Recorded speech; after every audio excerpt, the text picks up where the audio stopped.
Hello friends, welcome back to my channel advance English 101 में आज का स्ट्रक्चर नंबर 27 में हम लोग सीखेंगे। स्ट्रक्चर है subject plus had two plus keep plus verb की फर्स्ट फॉर्म। जब भी बोलना हो कोई काम करते रहना पड़ता था, करते रहना पड़ा, करते रहना पड़ा था या करते रहना था, जब भी बोलना हो तब हम लोग इस स्ट्रक्चर का यूज़ करेंगे। आइए देखते हैं पहला सेंटेंस। मुझे रोज़ दवा खाते रहना पड़ता था। इसके लिए हम लोग कहेंगे I had to keep taking medicine every day. उसे अपने बीमार दादाजी का देखभाल करते रहना पड़ता था। इसके लिए हम लोग कहेंगे he had to keep taking care of his ailing grandfather.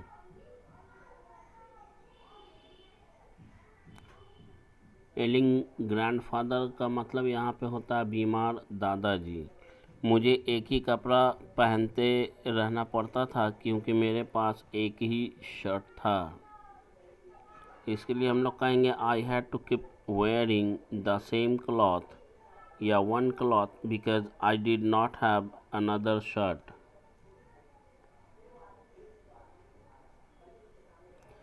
एक पुलिस वाले को एक चोर का पीछा करते रहना पड़ता था। यहाँ पे पीछा करने के लिए रन आफ्टर का यूज़ करेंगे। A policeman had to keep running after a thief.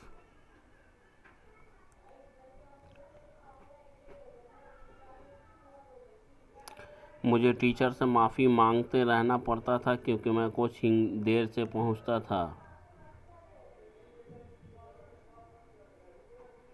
I had to keep apologizing to teacher because I used to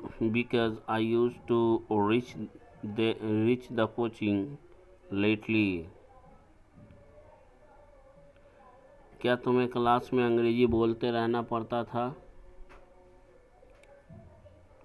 Had you to keep speaking English in the class? Had you to keep speaking English in the class? Next हमारा structure है जब भी हमें बोलना हो। पहले structure देखते हैं। सबसे पहले सब्जेक्ट, उसके बाद विल हैव टू, उसके बाद कीप, उसके बाद वर्ब की आईएनजी फॉर्म। जब भी हमें बोलना हो कोई काम करते रहना होगा या कोई काम करते रहना पड़ेगा तब हम लोग इस स्ट्रक्चर का यूज़ करेंगे। जैसे 2 दिन बाद हम लोग को यहाँ आते रहना पड़ेगा। इसके लिए हम लोग कहेंगे we will have to keep coming here after 2 days, या फिर यूँ कहें after 2 days we will have to coming here. We will have to keep coming hair.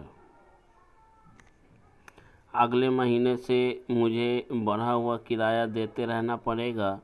I will have to keep paying और giving the increased rent from the next month. मैं एक doctor हूँ इसलिए मुझे मरीजों को चेक करते रहना होगा। इसके लिए हम लोग कहेंगे I am a doctor so I will have to keep checking the patients.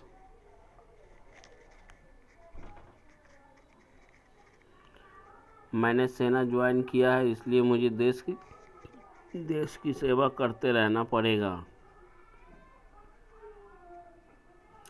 I have joined the army so I will have to keep serving the country.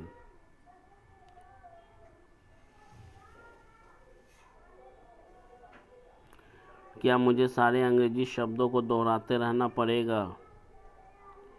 Will I have to keep revising all the English words? Will I have to keep revising all the English words? आजकल उसकी तबीयत ठीक नहीं रहती इसलिए उसे दवा खाते रहना पड़ेगा।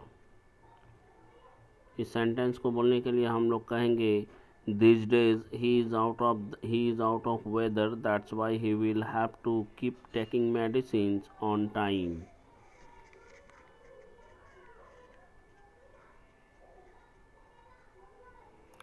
तुम अच्छी अंग्रेजी बोलना चाहते हो, तुम्हें ये काम करते रहना पड़ेगा।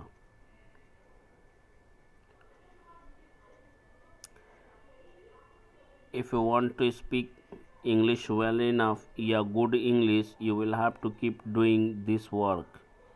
यहाँ पे अगर नहीं भी है तो आपको if का यूज़ करना पड़ेगा। सेंस के अनुसार आपको इफ़ लगाना पड़ेगा। क्या मुझे अपने रूम में झाड़ू लगाते रहना पड़ेगा? Will I have to keep brooming in my room, या keep sweeping in my room. यह तुम्हारा निजी रूम है, इसलिए तुम्हें यहाँ झाड़ू देते रहना पड़ेगा। This is your personal room, so you will have to keep sweeping या ब्रूमिंग हेयर।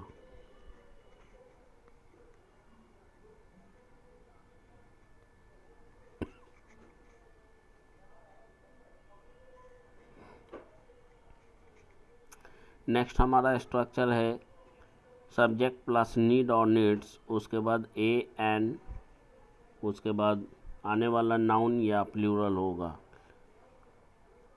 जब सब्जेक्ट को किसी चीज़ की ज़रूरत है या ज़रूरत पड़ती है कहना हो तो उस सेंस में हम लोग इसका यूज़ करेंगे। मुझे 2 दिन की छुट्टी चाहिए या छुट्टी की ज़रूरत है, I need leave for 2 days.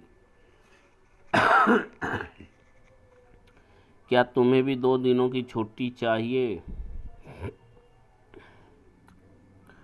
Do you also need leave for 2 days?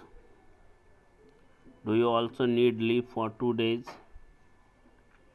नहीं, मुझे 2 दिनों की छुट्टी नहीं बल्कि 1 दिन की छुट्टी चाहिए, क्योंकि कल मेरे घर में एक पार्टी है।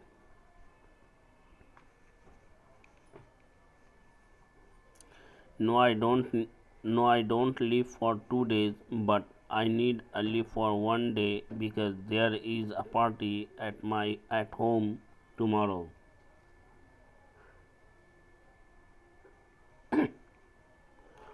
उसे एक सरकारी नौकरी की भी ज़रूरत है। He needs a government job as well. As well की जगह also का भी यूज़ कर सकते हैं। नेक्स्ट हमारा स्ट्रक्चर है जब भी हमें कहना हो ज़रूरत थी, किसी चीज़ की ज़रूरत थी, तब हम लोग इसका यूज़ करेंगे।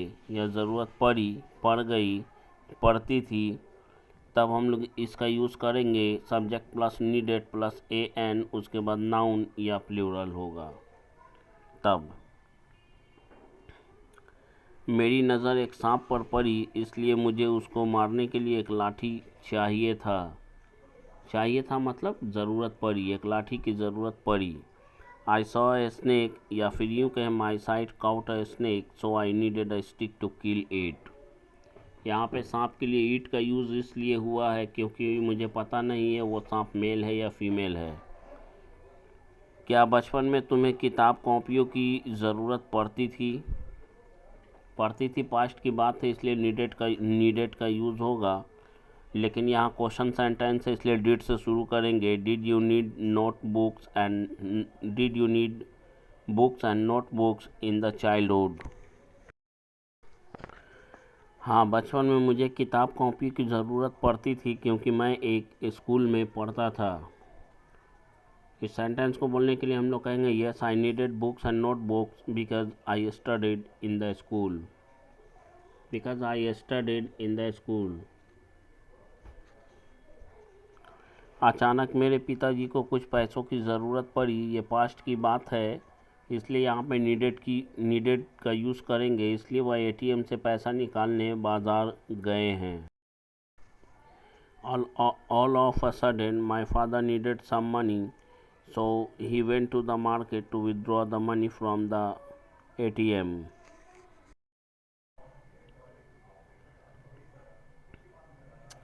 नेक्स्ट हमारा स्ट्रक्चर होगा जब भी हम नेक्स्ट हमारा स्ट्रक्चर है सब्जेक्ट प्लस विल नीड, मतलब ज़रूरत पड़ेगी किसी चीज़ की, किसी भी चीज़ की ज़रूरत पड़ेगी तब हम लोग इस स्ट्रक्चर का यूज़ करेंगे। अगर ऐसा बोलना हो तो आवश्यकता या ज़रूरत होगी या ज़रूरत पड़ेगी। जैसे कुछ दिनों बाद मुझे एक बड़ी जगह की ज़रूरत पड़ेगी। आफ्टर अ फ्यू डेज या after some days I will need a bigger space. I will need a bigger space। या फिर यूँ कहें I will need a bigger space after some days या after a few days। अगले महीने मेरा final परीक्षा है, इसलिए मुझे कुछ गेस किए हुए प्रश्नों की ज़रूरत पड़ेगी। My final examination is in the next month. So I will need some guessed questions. हाँ, तुम्हें वहाँ इसकी ज़रूरत पड़ेगी. Yes, you will need it there. Yes, you will need it there. वह नेता चुनाव जीतना चाहता है. That leader wants to win that election. इसलिए उसे कुछ समर्थकों की ज़रूरत पड़ेगी. So he will need some supporters.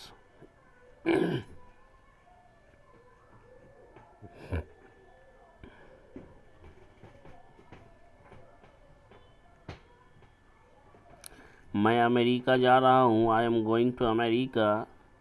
सो या दैट्स वाई, इसलिए के लिए. सो या दैट्स वाई, मुझे वहाँ अंग्रेज़ी की ज़रूरत पड़ेगी. I will need English there.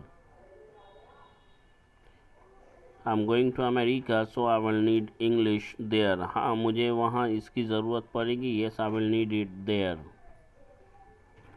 Yes, I will need it there. Next हमारा स्ट्रक्चर है सब्जेक्ट प्लस मे नीड, उसके बाद ए एन, उसके बाद आने वाला नाउन या प्लूरल होगा.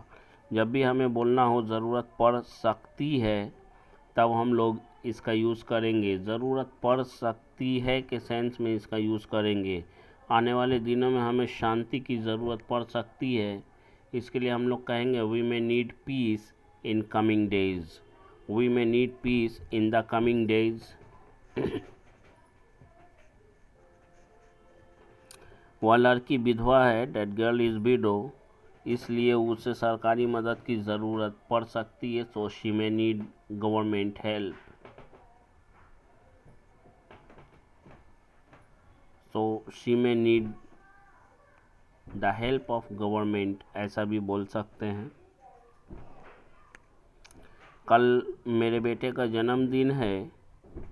Tomorrow is my son's birthday.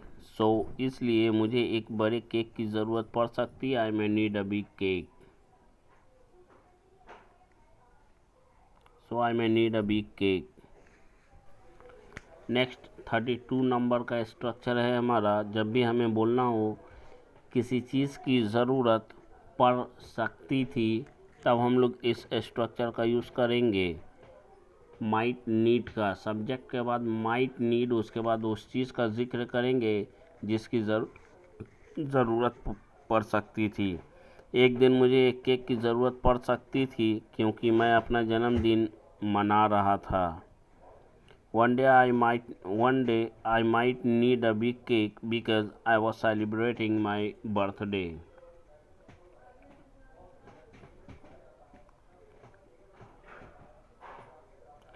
मुझे रास्ते में कुछ दवा की ज़रूरत पड़ सकती थी. I might need some medicines on the way.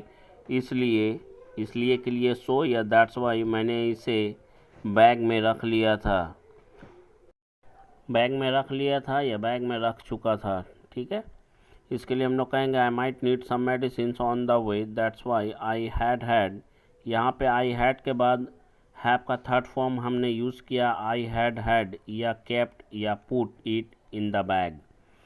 जब हम लोग वहाँ पहुँचे तो हमें एक होटल की ज़रूरत पड़ सकती थी. When we reach there we might need a hotel there.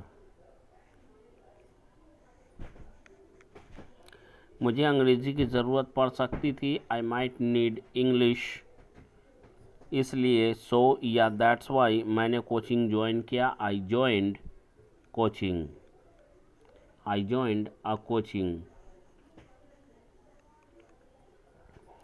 I might need English, so I joined a coaching.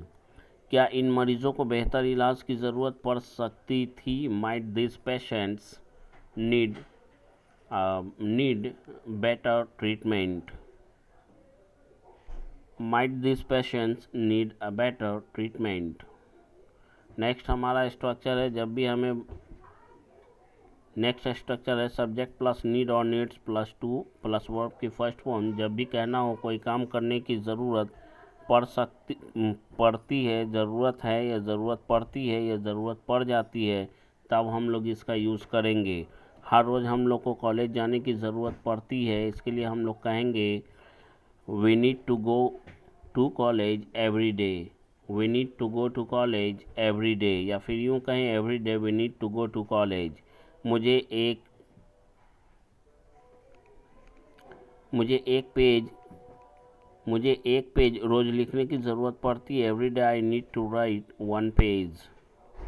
तुम एक अच्छी नौकरी करना चाहते हो, you want to do a good job, इसलिए दैट्स वाई तुम्हें अंग्रेजी सीखने की ज़रूरत है। You need to learn English.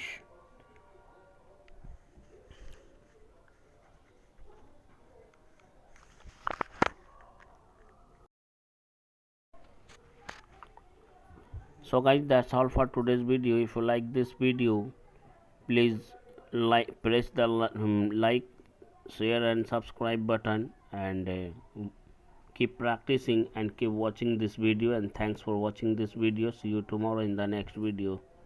Goodbye and take care of yourself.